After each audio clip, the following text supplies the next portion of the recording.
નમસ્કાર. દર રવિવારે પ્રસિદ્ધ થતું જનફરિયાદ સાપ્તાહિક વીકલી અપડેટ્સ. ટ્રમ્પના ટેરિફ બોમ્બથી ભારત કરતાં વધુ નુકસાન અમેરિકાને. યેલ યુનિવર્સિટી અને એસબીઆઈના રિપોર્ટમાં ઘટસ્ફોટ. 71માં નેશનલ ફિલ્મ એવોર્ડ્સની જાહેરાત. શાહરૂખ મૈસી બેસ્ટ એક્ટર વર્ષ બેસ્ટ ગુજરાતી ફિલ્મ 71મો નેશનલ ફિલ્મ પુરસ્કાર. સૌ કોઈ જાણે છે કે આવું કશું નથી. ડેડ ઇકોનોમી મુદ્દે થરૂરનું રાહુલ ગાંધીથી વિપરીત નિવેદન. સુરત શિક્ષિત આપઘાત કેસ. પોલીસે મૃતકની પત્ની અને તેના પ્રેમીની ધરપકડ. શિક્ષકની ડાયરી સુસાઇડ નોટમાં ચોંકાવનારા ખુલાસા. તંત્રી લેખ.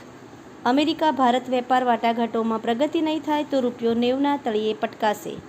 ટ્રમ્પના ટેરિફની ઇફેક્ટ. ભારતીય કંપનીઓએ રશિયાથી ઓઇલ આયાત અટકાવી. રિપોર્ટ. ટેરિફથી આર્થિક વિકાસ દરમાં 30થી 60 બેઝિસ પોઇન્ટના ઘટાડાનો અંદાજ. ટેરિફ દ્વિપક્ષીય વેપાર અને મહત્વના ક્ષેત્રોને અસર કરશે. બ્રિટનની શરમજનક હરકત.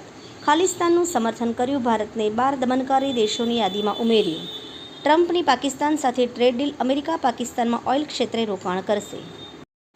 સિદ્ધપુરથી Gujarat state road transport corporation GSRTC દ્વારા 3 નવી બસોનું માનનીય કેબિનેટ મંત્રી શ્રી બલવંતસિંહ રાજપૂત સાહેબના હસ્તે ફ્લેગ ઓફ કરીને લોકાર્પણ કરવામાં આવ્યું.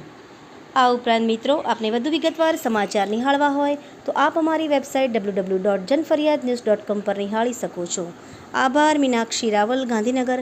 ન્યૂઝ ઓફ ગાંધીનગર દૈનિક જનફરિયાદ ન્યૂઝ.